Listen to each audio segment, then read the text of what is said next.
YouTube. This is going to be the second part of the last video. I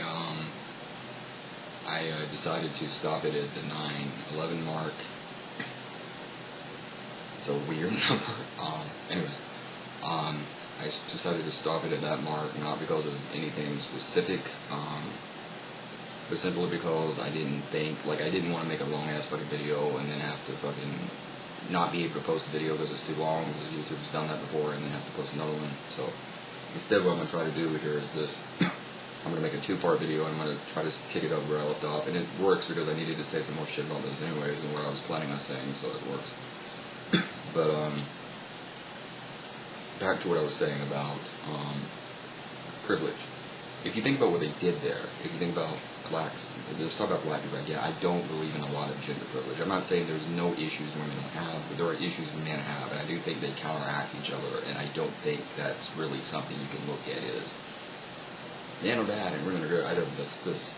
The point is, if you look at black issues primarily, or immigrant, and probably more immigrant issues because they're being actually deported, you have family separation, you have things happening there, and I don't want to make it sound like I'm some Trump hater because, I mean, compared to Hillary, he is a good president, and I don't think much, I don't think immigrants will be treated great regardless of who the hell won, so let me make that obvious, but I think Trump is a decent president in some ways I don't agree with him. I didn't agree with the transgender military ban, I don't agree with the things. The point is, on the note of privilege, as far as privilege goes, that's really what they're doing there. If you look at black problems or black issues in the justice system, the legal justice system rather, as flawed as it is, I'm sure it would be better than the social one.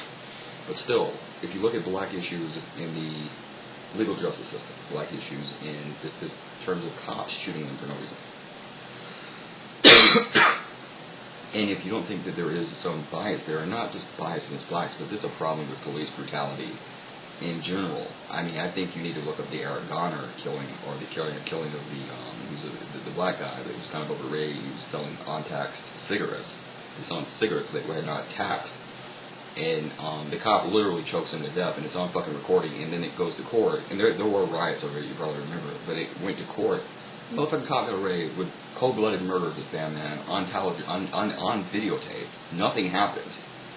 There's definitely something there. Or if you want an example of white people even, I'm not trying to talk about whether or not, again, I do believe there is bias against blacks in terms of legal issues and policing and things, but if you want an example of white oppression or white police brutality against white people, look at Kelly Thomas, who was a white homeless man, who was tased 16 times with no weapon while on the ground for seemingly no reason by several different police officers. So there's different examples of those, different examples of police brutality. But the point is, that's what they're doing there when they call that a privilege, not being profiled, harassed by cops, for example, not having cops, like what they call it, stop and frisk, or trying to, reasonable calls to detain someone, or whatever they call that. They say that's privilege that white people have it. And again, some might, who the hell knows, but I'm talking about, they say that's privilege. Well, actually, no, it's not. That's a right, and that's a right that black people should have. So what they're really doing there, if you think about this, is it's a sleight of hand. It's kind of like, it's a cheat. They know what they're doing. It's a mind game. It's like a mind bug. And I told you, remember I told you, language affects the mind.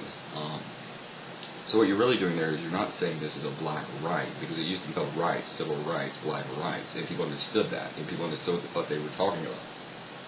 Now you go on about this privilege bullshit. Well, then what are you really saying there? Are you saying it's a right for black people, or are you not saying it's a right for no one, and it's a privilege that white people have this?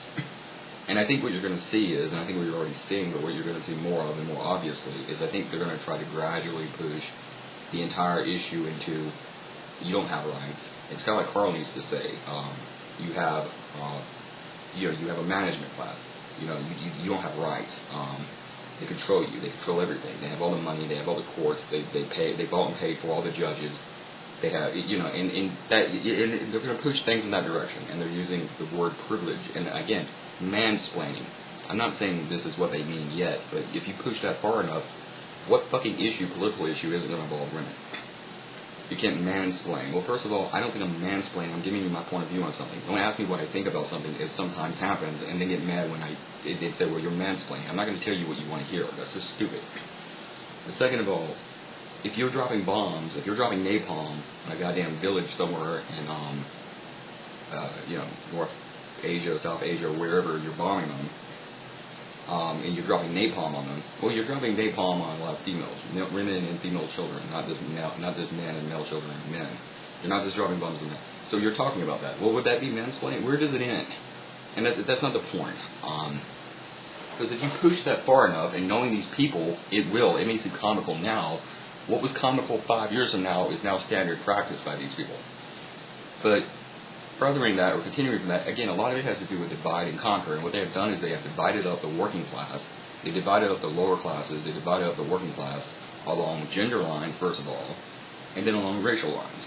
And they've made everything, every goddamn cultural movement, every kind of movement about liberation, liberty, any kind of equality, justice movement, they made it all about fucking race and gender. It's all about shallow, pointless, fucking, kind of subjective things like race and skin color and gender and sexual orientation and anything else they can make it about. And they split you up into all these different groups, and the pie keeps getting smaller and smaller. And what you're seeing is, in some cases, is these groups start fighting with each other more and more. And it's an issue of they didn't want a strong worker class. That's why you see, they say follow the money. Well, if you follow the money of some groups, supposedly like Antifa, different groups, it'll take you to people like George Soros and different rich, wealthy businessmen, bankers, industrialists, corporate CEOs.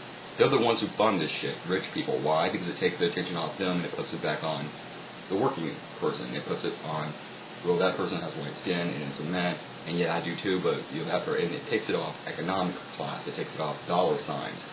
And that way, if they're judging the working class at all, if they haven't already painted themselves as a good guy, then if they haven't already managed to do that, then what they can at least do is share that blame in the guilt that shouldn't be shared, because they're the ones who should have that, because they're the ones who did something. It now becomes all of theirs. So no one's trying to attack, no one's rushing, or no mob is going to, someone's mansion anymore, demanding higher wages. It's an issue of, it's the white man, and we have to, it's all about, 30 cents to the dollar, and we have to hold men accountable, and men didn't do any of this.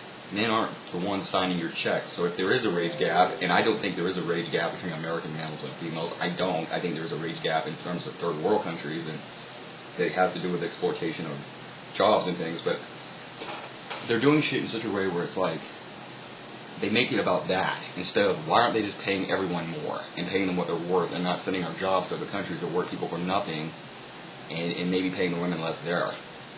You see what I'm saying? And that's what's happening. And they're fucking us intentionally, and they're doing a very good job of it. You have people like Miranda Gates, who is a female, as real as Bill Gates. They come out and they support and push for shit like feminism, and they say that everything's a gender issue. It's not a class issue, and they try to paint everything in that gray. And they paint everything as a gender issue, and they get the fucking females at the man's throat, and then the men get, obviously, they become resentful. I resent that, and, we both, we fucking tend to not like that, and we lash back against that. And they do this intentionally. They know what they're doing. It's divide and conquer. It's the oldest trick in the book. Half doesn't fucking work. And they've done this intentionally, and they created what in, Hebrew mythology would be called a golem. A golem is an artificially created human creature. It's pretty much Frankenstein, if you've ever seen that. And they created you in that insofar as you're not living thinking.